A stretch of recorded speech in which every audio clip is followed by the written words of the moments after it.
The first time it flared, I was in kindergarten. His name was Rocky.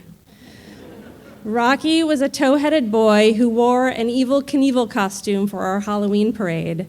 He was so cool. And maybe if I loved him, I would be that cool too.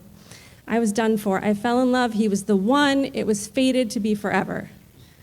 Well, forever it wasn't. From NCPR and the Adirondack Center for Writing, this is The Howl. True stories, no notes. I'm Ethan Shanty.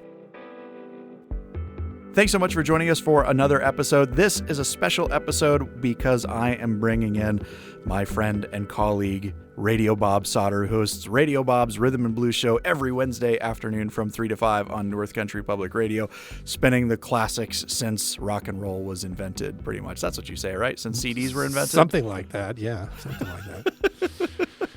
Radio Bob, what was the first album you ever owned? And on what format? You mean that I owned or borrowed or stole? Yes. The Rolling Stones 12 by 5. I think I actually paid for it. It was a great album, maybe the best album ever. On vinyl? I still have it. Oh, yes. And it was an FFRR recording. It said full frequency range recording from the London label. It was so What does great. that mean? Just that it's stereo? No, it was a marketing gimmick, but it was FFRR. And I was wondering, what's FFRR? But it was great. I still have it. It still plays fine. If you can't tell, Radio Bob is very into audio and very into technology. He is the engineer emeritus at North Country Public Radio. But I've known Bob since well before I started here because we used to do work at my old radio station. That's right. Oh, those were the old days, or the good old days. I'm not sure. But yeah. Nice to meet you, Ethan. Nice to meet you, Bob. Every single day that I talk to you, I learn something new and interesting about your life. And only recently did you tell me that you had a really weird story about how you met your wife, Jackie. And I would love if you told me that. I do have a really weird story. So this is my entire life story in 2 minutes or less. So I was an engineer, and in the 70s, there was this thing called a Back to the Land movement, which I knew nothing about. All I knew is that I somehow wanted to, distance myself from the so-called military-industrial complex. It was a thing back then. I wanted to build a house. I really wanted to build a house. I looked for land all over Pennsylvania, too expensive. Downstate New York, too expensive. So I came back up here because I went to school at Clarkson, and I ended up buying 35 acres of land in Hopkinton, which is about 15 miles from Potsdam. Beautiful place on a little creek. It was a nice place. I lived in Virginia at the time. I was working for NASA, and I bought a 52 Chevy 2-ton truck for $100. It had a seized engine, but I fixed it. I took apart a house in Virginia to get the lumber. Maybe you could buy lumber at the time. I don't know, but I took a house apart in Virginia for the lumber, put it on my 2-ton truck, drove up here to Hopkinton, and with the help of some friends, actually built a house. It had electricity, it had running water sometimes, it had heat. It didn't have some amenities like interior walls. It just had the rafters that went right down to the floor. And I had insulation in between them, of course, as you do, because I was a responsible dude. And I lived there. It wasn't the best existence in the world. I had nobody actually to live with, to share my wonderful experience with, if you know what I mean. So I was just kind of on my own. And I hadn't thought about mice. I had grown up watching the Mickey Mouse Club, and mice were cute little things. And I grew up downstate. We didn't have any mice. I didn't know anything about mice. And I had taken a trip one day, and I came back to my room upstairs where I slept, and I noticed that there was this mama mouse taking the little tiny mouselets, who were tiny pink things. She took them from the one little rafter space, because that was right near my bed, and she moved them about 5 rafter spaces away from me, so to get them out of my way. And it was so cute, and I didn't think anything of it. I didn't kill them or anything. I just watched the wonderful, cute mouse move the little mouse babies over to the other part of the house. It was cute. I thought nothing of it. To make money, I became an electrician. I did light commercial work. I wired houses. One night, I was lying on my mattress on the floor, because that's a way to avoid the military-industrialist complex, is to not have a bed. You just sleep on a mattress. It's fine.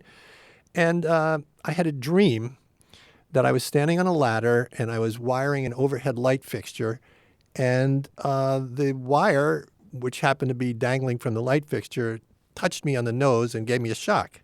Woke me up, of course. For some reason, I went downstairs. I looked in the mirror, and there were 2 little drops of blood on my nose. Could have been acne, but I think it wasn't because I didn't, this is very odd. So I went back upstairs, and I found that underneath my pillow was a mouse, a live mouse, sort of sluggishly moving around like mice don't really do. It was just sort of dumb mouse. I thought that was odd. So I called up the Potsdam Hospital. This is at like 3 a.m. And I said, well, there's this mouse that bit me. Could it have rabies? Now, by the way, it turns out that mice can get rabies, but it's extremely rare. But I didn't know that. So they said, yeah, get the mouse and bring it in and we'll examine you. So I tracked the mouse down. I chased it all over the house. It was a slow, dumb mouse. And I found it behind the sofa and I whacked it with the back of a shovel, I'm sorry to say. And put the mouse in a paper bag, brought it into the Potsdam Hospital emergency room. They got a little chuckle out of this. They took my blood pressure. They decided I was probably okay. They charged me $1. This is a long time ago. And they said, okay, we're calling the state police. We'll have them come and take the mouse to Albany. So this big state policeman came in, asked for the mouse. I handed it to him in the paper bag. I shook it a little bit. He probably thought I was insane. I may have been. Took it to Albany, and apparently I didn't have rabies. But that's not the end of the story. Apparently, whoever was the beat reporter at the Watertown Times thought that this was a kind of a cute story. And he wrote a 2-column article the next day that headlined, "Mouse in Beard Irked, Bites Northman's Nose." And it was a little story about how the mouse might have just been wanting to get warm and climbed into my beard, or and how I attacked it and took the miniature corpse to the hospital. And it was a very cute article. Anyway, so that's that. I obviously survived. Everything was fine. Meanwhile, Jackie, the person who was eventually to become my wife, was the program director at North Country Public Radio. Then it was just WSLU. But she saw this newspaper article and said, who is this guy? This is the craziest guy in the world. I'm going to cut this article out and put it on my bulletin board and show it to people, and just to remind myself of how insane life can be. So she did. It was sitting on her bulletin board for years. Apparently, she got rid of it after cleaning her desk. I mean, you can only keep something like that around for so long. She cleaned it up. I showed up about a week later looking for a job. And, of course, we had not known each other, and I got the job. I became engineer here at North Country Public Radio. And later, she found out that that was me. She said, well, if I had known in advance, this never would have happened. But fortunately, she didn't know it was me, and the rest is history. And now we've been married for 42 years, Ethan. How about that? That's not bad. Did I talk too fast? Can I read the article? Yeah. You may have no doubt heard of the, quote, mouse that roared. This is about the mouse that bit. An initial report had it that Canton Zone State Police had the mouse in custody in St. Lawrence County Jail. That report proved false. The mouse is now in Albany. He or she is not in jail. Confused?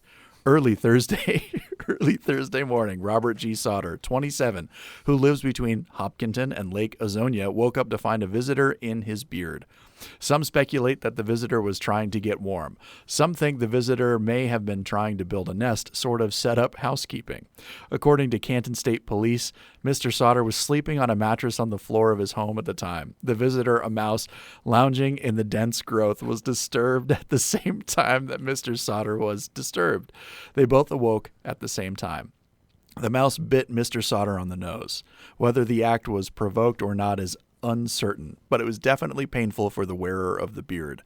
Mr. Sauter promptly put an end to the mouse and the small corpse, collected by state police during their subsequent investigation, was sent to Albany for a rabies check. Officials this morning did not state exactly how the mouse met his maker.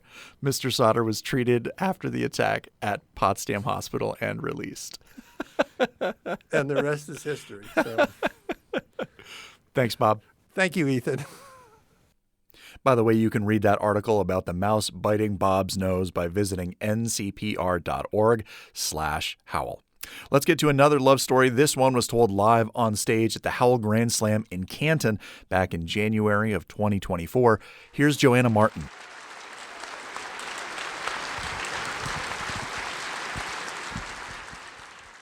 I can always tell when my Achilles heel starts acting up. It does this from time to time.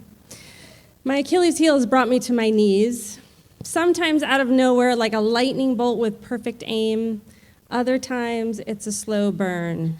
Each time a fluttering in my stomach, increased heartbeat, and revving thoughts.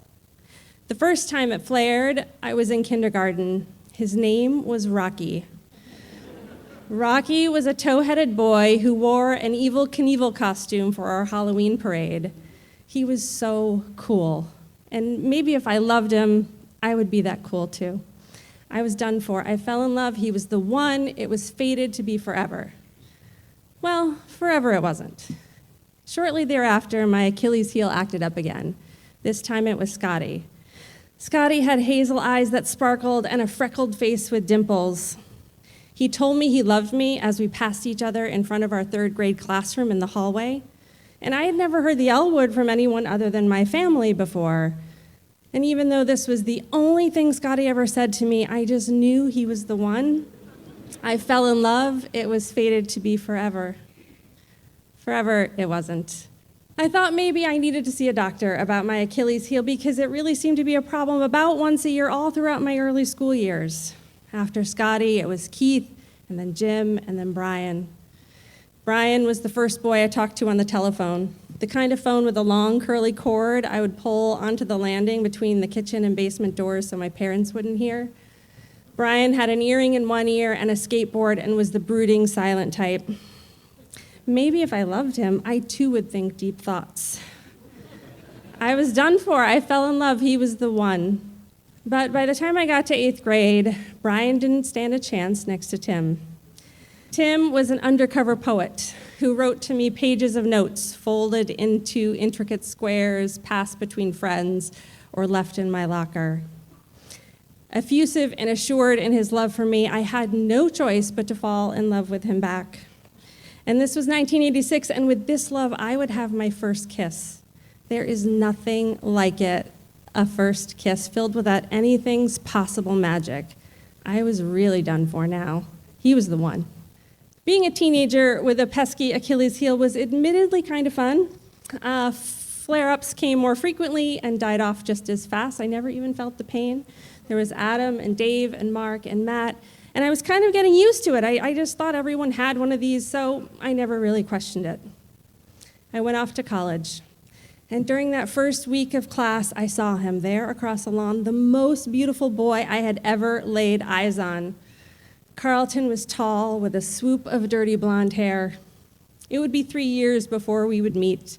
I was standing in the line for the bathroom at the Gamma House, and Carlton walked straight up to me without saying a word and gave me a kiss on the lips. In 1992, consent hadn't really become a thing yet. So, late at night, after being out with friends, he would come up into my room in the lopsided house I lived in off campus, smelling of snow and pot and wet wool. Now, it is a combination upon first blush might not seem appealing, but believe me when I tell you that it was. By early adulthood, I noticed that my problematic Achilles heel had altered my gait, just enough where my pace sometimes seemed out of step with my peers. The drumbeat of marriage and babies was so loud, I could barely hear my own voice competing with the societal rhythm. Everyone kept telling me I would meet the one soon enough, and I'd been indoctrinated by tales of the one since well before Rocky. The one would be a custom-made dreamboat just for me. The one would fulfill my every need even before I knew I needed something, and the one would be with me forever until death do us part. Quietly, I wondered, was there really only supposed to be just one? No more first kisses? That just did not seem right. And while I wasn't altogether convinced I needed to follow the same path, I didn't really see anyone else out there charting a different course, so I just kept going. Ben and Ralph and Paul and Chris and Andrew. Chris was a writer and a carpenter. I would walk into his place and see him sitting there with his glasses on at the computer writing his screenplay with sawdust in his hair. And Andrew, with his subtle southern drawl, playing Bob Dylan on the guitar. I mean, what's a girl supposed to do? And it went on that way, me searching for the one. And in 2009, I found him. Aaron had dark, wavy hair, and at nearly 40, that he even had a full head of hair was enough. He had the best smile, with jeans worn and faded just so, the wad of cash he seemed to spend so effortlessly on our first date, the washboard abs he acquired after his last divorce, and the hidden, if not questionable, tattoos placed in just the right spots so as to cause intrigue rather than alarm. But it was the light that shined from his deep amber eyes. That light shined right into my soul. No one had ever looked at me like that, like I was his prized possession. He was the one. I became his wife, his second wife, but that did not diminish my place upon his pedestal. I stood there glowing from the light he bestowed upon me. For 7 years, I never wanted to be anywhere other than in that light. The problem is, it's really hard to see with that bright light in your eyes, and so it took a while to discover in that 7th year that he also had an Achilles heel. And her name was Kate. And he chose her over me and our marriage, which meant forever it wasn't. And I was done for, and this time in a really different way. My Achilles heel had done a number on me. Everything hurt, and I couldn't move for a really long time. And then, eventually, I could. I had enough strength to sort through the rubble of that broken pedestal and the pieces of my heart, and I could finally see without that damn light in my eye that the one I'd been searching for all along was with me all along and was in fact me. All told, there have been 37 incidents with my Achilles heel. In this 52nd year of life, I can safely share that my Achilles heel has begun to heal, slowly and not without the occasional flare-up. Last year, his name was Jason. Thank you.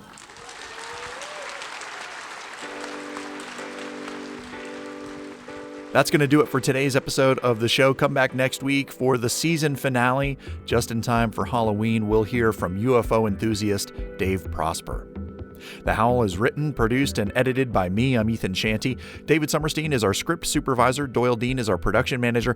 Caitlin Kelly handles our social media, and Bill Hanel is our digital guy. Our theme music is by famous letter writer of Plattsburgh. To find more episodes and support this show, visit ncpr.org/Howl. While you're there, you can also subscribe to the Howl newsletter and get new stories delivered to your email inbox every single week, even when the show is not running. We'll have a new edition of the Howl newsletter each week, rain or shine, podcast or no podcast. Sign up at ncpr.org/Howl. For North Country Public Radio, I'm Ethan Shanty. This is the Howl.